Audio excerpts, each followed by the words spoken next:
It was a night like any other in Los Angeles, but inside a quiet, dimly lit studio tucked behind high hedges and tinted glass, something unusual was stirring. Snoop Dogg sat alone, leaning back in a worn leather chair, a faint trail of smoke curling above him. His fingers grazed over a dusty cardboard box labeled "Old Stuff, Don't Touch." He hadn't opened it in years. Buried beneath outdated CDs and scribbled scraps of paper, he found a notebook. The cover, once black, was now a faded gray. He hesitated, then slowly flipped it open. There it was, his own handwriting, fierce and uneven, from a different time. A song. One he had written long ago, never recorded, never shared. He read the first verse silently.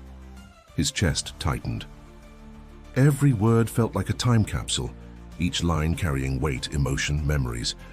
This wasn't a track designed to move crowds in arenas or dominate the charts. This one was different. It wasn't made for the world. It was made for someone who had no idea it even existed. Before we go deeper into this forgotten masterpiece and the moment it changed everything, make sure you hit that subscribe button. Stories like this, untold, unforgettable, are what we live to share. The man the world knows as Snoop Dogg, the icon with a laid-back grin and unmistakable swagger, was just Calvin Broadus Jr. in that moment. A father, a husband, a man revisiting a wound he had covered but never truly healed. He sat in silence, notebook open, reading the verses again. They were intimate, vulnerable, honest. No rhymes about fame or fortune, no clever wordplay about the game. Just truth. A letter in the form of music, written in a language only those closest to him would understand. As the clock ticked past midnight, his mind drifted back to when he first wrote those words. It wasn't in a studio like this one. It was in the middle of a storm, internal, emotional, personal. But even now, years later, with platinum plaques on the wall and respect from every corner of the industry, this forgotten song made his heart race.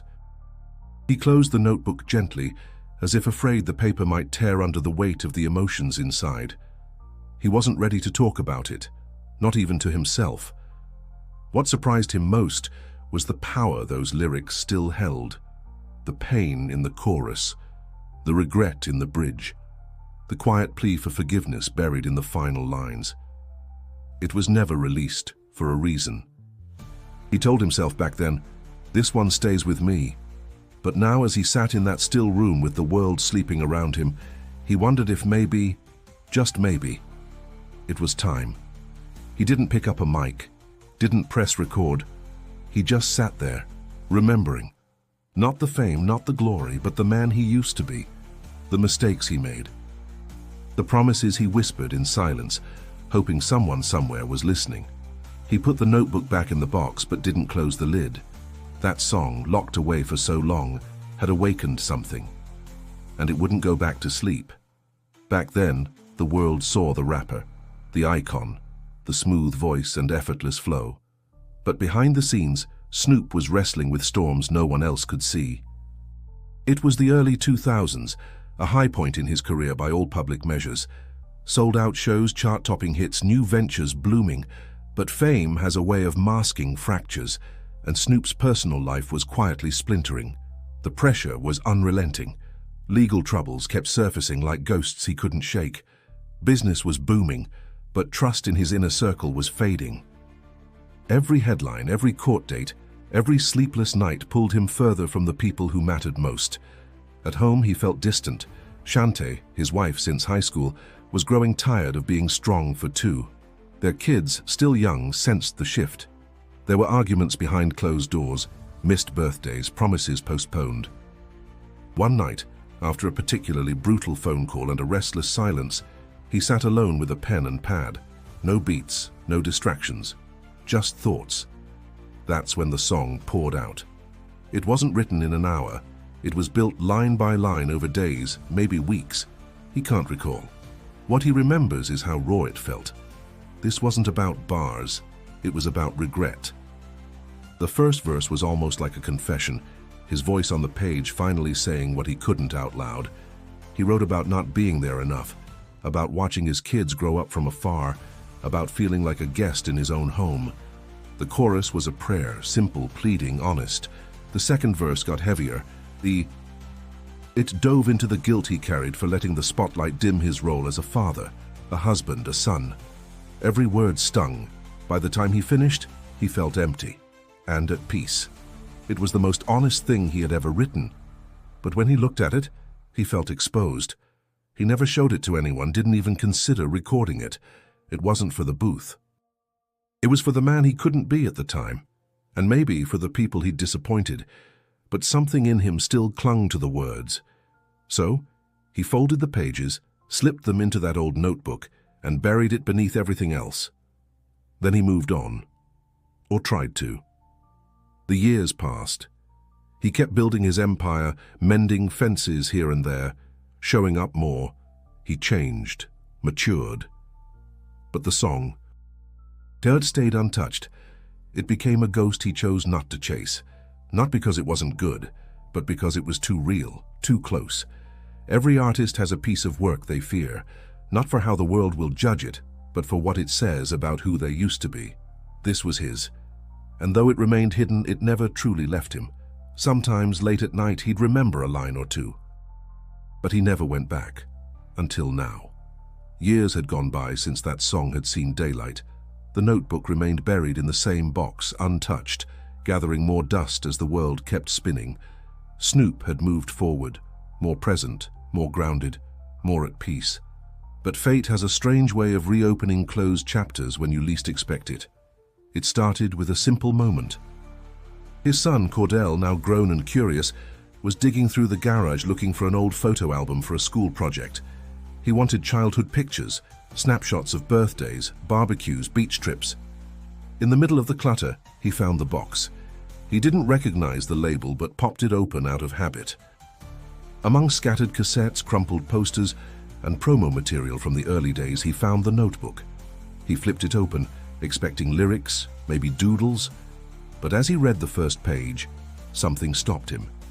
These weren't Snoop's usual lines. There was no posturing, no party, no punchlines, just raw emotion. He kept reading, verse after verse. It was heavy, personal, painful. Cordell walked into the house holding the notebook, his voice low. "Dad, what is this?" Snoop froze. He knew instantly what it was, what Cordell had found. He sat down slowly, took the notebook from his son's hands, and stared at the open page. For a moment he didn't speak. Then he said, "That's something I wrote a long time ago." "Ever showed anyone?" Shante came into the room, curious about the tension. Cordell handed her the notebook. She sat down beside Snoop and began to read, word by word, line by line. The room fell into silence. Her eyes welled up. Their other kids, drawn by the stillness, joined them. Nobody said a word. The song hit them like nothing else ever had. It wasn't about being famous or rich. It wasn't a celebration. It was a confession, an apology, a love letter and a lament. For the first time, they heard Snoop without the mask. No persona, no stage. Just their father, their husband, their man. The air in the room felt thick, heavy with truth. Shante closed the notebook slowly, her hand resting on Snoop's. "You never told me you felt like this," she said softly. He looked at her, eyes low. "I couldn't," he replied. "I didn't know how." His daughter leaned in. "Why didn't you record it?" "Because it wasn't meant for the world," he said. "It was meant for y'all. I just didn't have the courage back then." What followed was a conversation unlike any they'd had before. Honest, deep, healing. They talked for hours. About the past, about regrets. About the ways they had hurt and protected each other without always knowing how to say it. That night didn't fix everything, but it opened a door. And sometimes, that's all a family needs. To hear the truth, to sit in it, to let it be seen. The notebook stayed on the table for days after. No one touched it, no one needed to. They had heard what mattered. And now, so had he. In the days that followed, something shifted inside Snoop. The reaction from his family lingered in his mind. It was as if the song, long buried, had finally served its purpose. But still, something felt unfinished. Late one evening, when the house was quiet and the world outside seemed to pause, he stepped into his home studio. Alone. No entourage, no producers. Just him and the silence. He didn't overthink it. He didn't reach for a beat. He simply opened the notebook again, placed the lyrics on the stand, and let the words come out. The recording was raw, stripped, a single take, no auto-tune, no edits. It wasn't about perfection, it was about truth.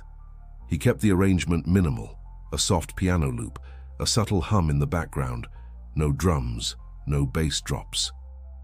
Just emotion, clear and undiluted. As he rapped each line, his voice cracked more than once, but he didn't stop. The vulnerability was the point. It wasn't meant for release. Not this one. This was a gift, a tribute, a message finally spoken after years of silence. When it was done, he sat back, eyes closed, breathing heavy. The studio lights hummed above him. The recording blinked, saved. He didn't play it again, didn't tweak a thing. It was finished. He saved the file under a single word. Home. Word of the recording leaked almost immediately. Not the song itself, but whispers. Someone close had heard he was in the studio, alone, that he recorded something different, something personal. The speculation spread quickly, among friends, collaborators, even some in the press. A few producers called, curious. "What's this track you cut by yourself? You doing something acoustic now? Send it over, let me mix it." But Snoop said no, every time. "This one ain't for y'all," he told one of them. "This one's for my people." A few close friends begged for a preview. "You know I'd never leak it," one insisted. "It's deeper than leaking," Snoop replied. "It ain't about who hears it. It's about who it's meant for." Some didn't get it. They thought it was just another publicity move. But those who knew him, really knew him, understood. There was something sacred about this track, something that didn't belong in a playlist or on a chart. Still, the temptation lingered. This was, after all, one of the most iconic artists in the world, recording his most personal piece ever. Wouldn't it inspire others? Wouldn't fans connect to the rawness, the realness? He considered it, briefly. But every time the thought of releasing it surfaced, so did the memory of his wife's tears, his kids' silence, the weight of that night around the table. He remembered what it felt like to see their faces change, not because of a beat or a hook, but because they finally heard him. And that was the legacy he wanted this song to carry. Not radio spins, not awards, just that moment.